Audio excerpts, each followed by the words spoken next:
Bien, continuando el capítulo 2, vamos a ver el tercer método, que es el de Newton-Raphson.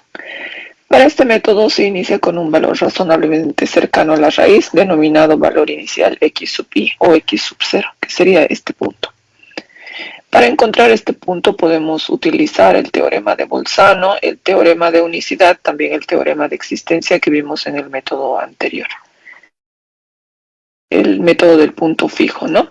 Trazando una tangente, es decir, esta línea verde sería la tangente a la función de este punto x sub i y f de x sub i, es decir, este puntito, hasta cortar con el eje x, vamos a obtener un x sub i más 1, que va a ser una solución más cercana, ¿no?, a la solución real, que sería este punto. Ya recordemos que la solución real es el punto de contacto de la función con el eje x, ¿no? Este sería el valor real. X sub i es nuestro valor aproximado, ¿no? Aplicando este método vamos a hallar este valor que es más cercano al valor real. Si seguimos trazando una línea vertical, trazando una nueva tangente, vamos a encontrar un nuevo punto más cercano al valor real, ¿no? Y así sucesivamente, con las iteraciones podemos acercarnos más y más a este valor real. Entonces, la ecuación de la pendiente de la recta tangente sabemos que está definida por la primera derivada de la función evaluada en x, y esto va a ser igual a la función evaluada en x sub i menos 0 sobre x sub i menos x sub i más 1. Si despejamos el valor de x sub i más 1, vamos a tener que esto es igual a x sub i menos f de x sub i, y esto pasaría a dividir, sería sobre la primera derivada de f de x sub i. El método de Newton-Raphson es un caso especial del método anterior, es decir, del método del punto fijo, cuando se toma como función de iteración a g de x igual a x menos la función evaluada en x sobre la primera derivada evaluada en x. Vamos a desarrollar un poquito más estas ecuaciones. Para eso les voy a compartir otra pantalla, pero antes de eso, vamos a ver un videito que nos va a permitir entender un poco mejor, o bueno, de forma gráfica, cómo es que funciona este método. Ya les voy a compartir la pantalla con el video. ¿Ya? Y entonces escuchemos un poquito.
Bien, ahí veíamos un poquito cómo nos explica el video. Si se dieron cuenta, generó la misma ecuación que vimos en la diapositiva, ¿no? Pero utilizando la serie de Taylor.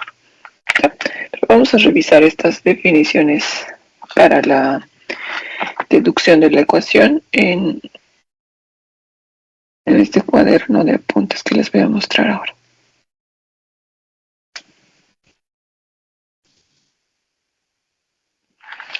Para tenerlo más claro, pero más que todo del video quería que rescaten la explicación gráfica, ¿no? De cómo es que se va moviendo la tangente y vamos hallando el nuevo punto, ¿ya? Entonces nuevamente les repito un poquito del método. Aquí vamos a hacer un acercamiento a la gráfica. Tenemos que tomar un valor inicial, ¿no? Utilizando, como les decía, el teorema de Bolzano, ¿no? Que el intervalo debe contener a la raíz, ¿no? Y a partir de ese intervalo podemos tomar un punto del mismo, verificando también el cumplimiento del teorema de la unicidad y de la existencia, ¿ya? Tomando este primer punto, entonces, pero eso lo vamos a ver al resolver el ejercicio, ¿ya? Tomando este primer punto, trazamos una vertical que toma contacto con la función. A partir de este punto trazamos la tangente, que es esta línea verde. Encontramos un nuevo punto que sería el x1, volvemos a trazar vertical, volvemos a trazar tangente y encontramos x2. Volvemos a trazar la vertical, volvemos a trazar tangente y así sucesivamente nos vamos a acercar más y más a este punto que sería la solución real. ¿Ya?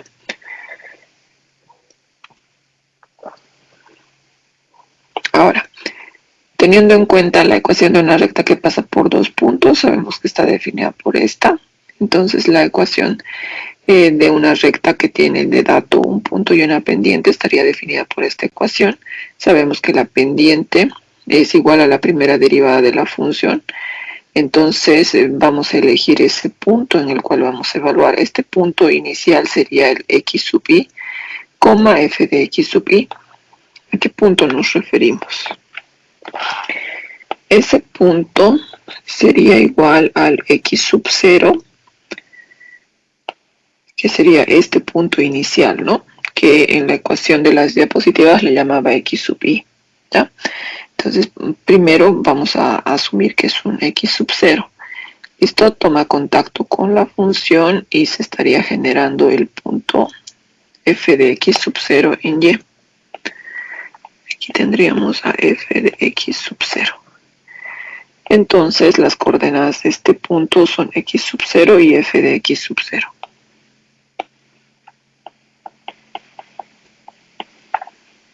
Nombradas aquí como x sub i y f de x sub i. ¿Está bien? Entonces reemplazando valores en la ecuación de punto pendiente vamos a tener que y debe restarse de y sub 1, y sub 1 sería este valor, ¿no? F de x sub i, igual a la pendiente, que sabemos que es la primera derivada del punto evaluado en x sub i, por x menos el primer valor de x que estamos tomando, que sería x sub i. Entonces, despejando y, vamos a tener que esto es igual a la primera derivada de f de x sub i por x menos xy, y f de x sub i pasa a sumar. Entonces esta sería la ecuación de la recta tangente que pasa por este punto. Tomando la ecuación de dos puntos, que sería esta inicial, ¿a qué dos puntos nos referimos? La recta tangente estaría pasando por este punto, que sería el x sub i más 1 en x, y en y tiene coordenada 0, ¿no? Por eso pusimos x sub i más 1, 0. Y este otro punto que tiene coordenadas x sub i, coma, f de x sub i. Es decir, este sería el primer punto y este sería el segundo punto. Reemplazando valores en la ecuación de dos puntos, tendríamos a y menos y1, que es 0, igual a y2, que es f de xy, menos y1, que es 0, sobre x sub 2, que sería x sub i, menos x sub 1, que sería x sub i más 1, por x menos x1, dice la ecuación, ¿no? Entonces, por x menos x1. que sería x sub i más 1. Sabemos que todo esto representa la pendiente, por lo tanto nuestra pendiente estaría dada por x menos x1 sobre y menos y1. Reemplazando esos valores, vamos a tener que la pendiente está dada por f de x sub i menos 0 sobre x sub i menos x sub i más 1, ¿no? Esta parte de la ecuación de la recta que pasa por dos puntos, ¿no? Esa sería la pendiente, es decir, este sería el valor de la primera derivada de la función. Entonces, despejando el valor que nos interesa, que es este punto más próximo a la solución, ¿no? El x sub i más 1, vamos a ver que, a ver, primero vamos a pasar esto a multiplicar, ¿no? Con la primera derivada, y esto quedaría igualado a f de x sub i. Entonces, multiplicando, separando términos, vamos a tener primera derivada de x sub i por x sub i menos la primera derivada de xy por x sub i más 1 igual a f de x sub i. Lo que necesitamos es despejar este valor, ¿no? Por lo tanto, esto sería igual a la primera derivada de x sub i por x sub i menos f de x sub i, y esto pasaría a dividir, ¿no? La primera derivada evaluada en x sub i. Entonces tendríamos la ecuación de iteración para el método de Newton-Raphson, que sería igual a x sub i, es decir, el punto inicial, menos la función evaluada en ese punto sobre la primera derivada de la función evaluada en ese mismo punto.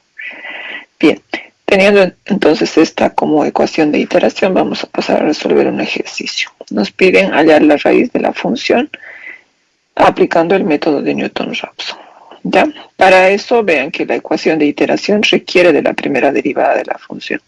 Entonces lo primero que vamos a hacer es derivar la función. Aquí tenemos el valor de la derivada. Luego de haber hallado el valor de la derivada, obviamente necesitamos asumir un x sub i, es decir, un valor inicial. ¿Ya? Nuestro x sub i o x sub 0 en la primera iteración, recordemos el método del punto fijo. Para el método de punto fijo, recordemos que definimos un intervalo aplicando el teorema de Bolzano, ¿no? Evaluando dos puntos, cualesquiera, del intervalo que elegimos. Sabíamos que tenían que tener signos distintos, ¿no? Luego, en este método del punto fijo, también evaluamos el teorema de la existencia, es decir, si en ese intervalo realmente existe una solución, ¿no? Si los puntos evaluados eran próximos, entonces decíamos que sí existía un punto, ¿no? En este caso no existía, pero aquí porque habíamos tomado mala derivada, ¿no? Pero aquí se hizo nuevamente la verificación, el teorema de la existencia. Aquí vimos que los puntos sí eran próximos, ¿no? Luego verificamos el teorema de la unicidad, evaluando la primera derivada de la función, que tenía que ser menor a 1, ¿no? Entonces, si nos sale menor a 1, podemos asumir un valor inicial en ese intervalo. ¿Listo? Entonces pueden tomar esos criterios para asumir un punto inicial. Aquí verán, este ejercicio es el mismo que resolvimos por el método del punto fijo. ¿Ya? Es la misma función. Sabíamos que esta función tenía dos soluciones, ¿no? Entonces podemos hallar esta misma solución o este otro punto. Vamos a empezar con este punto, ¿ya? Vamos a hallar este punto. Entonces, recordemos que aquí evaluamos un intervalo, verificamos el teorema de la unicidad, ¿no? Y vimos que el punto elegido era ¿cuál? X sub 0 era igual a 1.5, ¿ya? Entonces, podemos asumir ese valor también como inicial. Nuestro x sub 0 puede ser 1.5. ¿Listo? Bien, de todas maneras, este método, como vimos en el video, bueno, con cualquier método, ¿no? Si nuestro punto inicial está muy lejano a la solución real, más iteraciones vamos a necesitar, ¿no? Entonces lo mejor es siempre partir con un punto que sea lo más próximo al valor real, un valor que sea lo más cercano posible al valor real.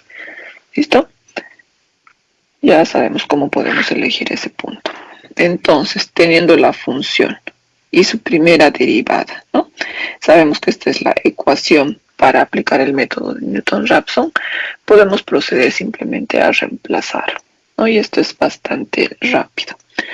Asumiendo un valor x sub i próximo a la raíz, ya vimos que elegimos el 1.5, entonces podemos calcular x sub 0. ¿No? O bueno, teniendo x sub 0 podemos calcular x sub 1. La ecuación dice que x sub 1 sería igual a x sub 0 menos la función evaluada en x sub 0 sobre la primera derivada de la función evaluada en x sub 0, es decir, en el primer punto. Nuestro valor elegido es 1.5. La función evaluada en 1.5 sobre la primera derivada de la función evaluada en 1.5. Reemplazamos valores. 1.5 menos la función evaluada en 1.5. Esta es la función original. Es e a la menos x. Entonces e a la menos 1.5 más x, es decir, más 1.5 menos 2, sobre la primera derivada de la función evaluada en 1.5. Esta es la ecuación de la primera derivada. Entonces sería menos e a la menos 1.5 más 1. Calculamos y obtenemos 1.85. Seguimos iterando. Vamos a obtener x sub 2, asumiendo este nuevo valor de x. Siempre vamos a tomar 5 decimales. Esto sería entonces igual a 1.85 menos la función evaluada en ese punto sobre la primera derivada de la función evaluada en ese punto. Reemplazamos nuevamente. 1.85 menos e a la menos 1.85 más 1.85 menos 2 sobre la función, la primera derivada de la función evaluada en ese punto, ¿no? Obtenemos este nuevo valor. Vean que hay una diferencia pequeña, ¿no? Entre 1.85 y 1.84.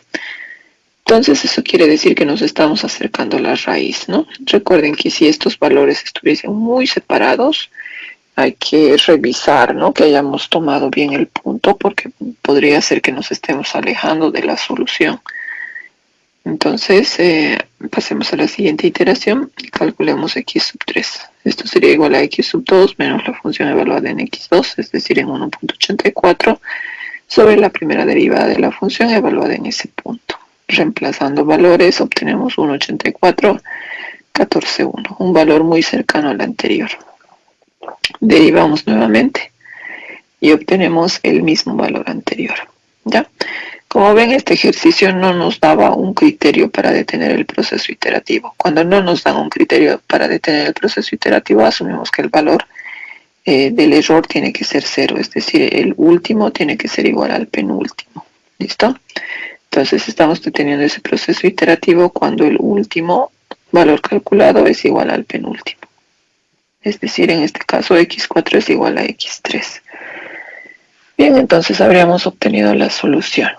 ¿Ya? Como ven, este método converge más rápido que los demás. Aquí utilizamos simplemente 4 iteraciones. ¿Listo? Entonces haremos un repaso de lo que necesitamos para aplicar este método. Necesitamos derivar la función, necesitamos un punto de partida, ¿no? Y luego simplemente reemplazamos valores en la ecuación de iteración del método de Newton-Raphson. Si recuerdan, en los métodos anteriores, por ejemplo en el de bisección, creo que utilizamos 7 iteraciones. En el de punto fijo también recuerdo que era una cantidad similar, pero aquí solamente con 4 iteraciones pudimos hallar la solución. Obviamente, al ser el mismo ejercicio, al haber tomado la misma cantidad de decimales, la solución debería ser el mismo valor, ¿no? Y eso ustedes lo van a corroborar cuando resuelvan el ejercicio manualmente. Entonces, la tarea se las voy a dar en el Classroom, ¿ya? Para que puedan aplicar este método de forma manual y también posteriormente tengan que instrumentarlo, ¿no? Verificando las soluciones manuales con el código que ustedes vayan a desarrollar. Es todo respecto al método.